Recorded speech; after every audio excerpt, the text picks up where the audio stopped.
ஹரே ஸ்ரீ குரு பவனபுரபதே பாஹி மாம் பாஹி. தசகம் 1 மூன்றாவது ஸ்லோகம். சத்வம் யத்தத் பராப்யாம் அபரிகலனதோ நிர்மலம் தேன தாவத் பூதைர்பூதேந்திரியைஸ்தே வபுரிதி பகுஷः ஸ்ரூயதே வியாசவாக்யம். தத்ஸ்வச்சத்வாத் யதச்சாதித பரசுக சித்கர்ப்ப நிர்பாசரூபம் தஸ்மின் தன்யாரமந்தே ஸ்ருதிமதி மதுரே சுக்ரஹே விக்ரஹே தே.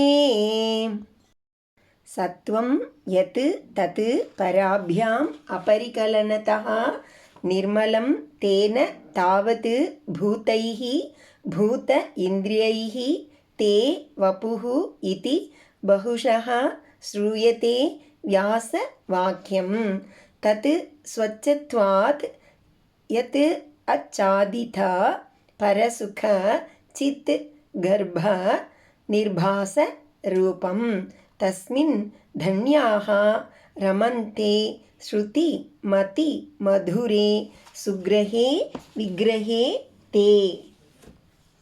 பராபியாம் ரஜஸ் தமஸ் ஆகிய மற்ற இரு குணங்களுடன் அபரிகலனதः கலக்காததால் நிர்மலம் சத்வம் சுத்த சத்வமாக யத் தது உள்ளது எதுவோ தேன தாவது பூதைஹி அதிலிருந்து மட்டுமே தோன்றிய பூத இந்திரியைஹி பஞ்சபூதங்கள் கர்ம ஞான இந்திரியங்கள் ஆகியவற்றால் தே வபுஹு இதி ஆனதே உனது திருமேனி என்று வியாச வாக்கியம் வியாச பகவான் கூறியிருப்பது பகுஷக பன்முறை புராணங்களில் ஸ்ரூயதே கேட்கப்படுகிறது.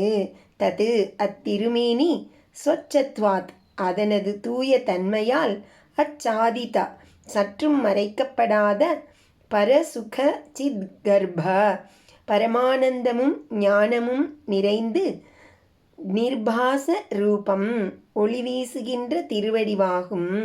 ஸ்ருதி மதி மதுரே செவிக்கும் மனதுக்கும் இனியதும் சுக்ரஹே எளிதில் கண்டு பற்றி கொள்ளக்கூடியதுமான தஸ்மின் தே விக்ரஹே அந்த உனது திருவுருவில் தன்யாகா புண்ணியசாலிகள் ரமந்தே ஈடுபட்டு இன்புறுகின்றனர். மற்ற குணங்களுடன் கலவாத நிர்மலமான சுத்த சத்துவம் எதுவோ அதனாலேயே உண்டான பஞ்சபூதங்களையும் இந்திரியங்களையும் கொண்டு உமது சரீரம் ஆக்கப்பட்டது என்று வியாசர் கூறுவது அடிக்கடி கேட்கப்படுகிறது. மிக பரிசுத்தமாய் இருப்பதால் உள்ளடங்கிய பரமானந்தமும் ஞானமும் மறைவுபடாமல் பிரகாசிக்கும் உம்முடைய லீலா விக்கிரகத்தில் கேட்பதற்கும் சிந்திப்பதற்கும் இனிமையான எளிமையான அந்த ரூபத்தில் பாக்யசாலிகள் ரமிக்கிறார்கள்.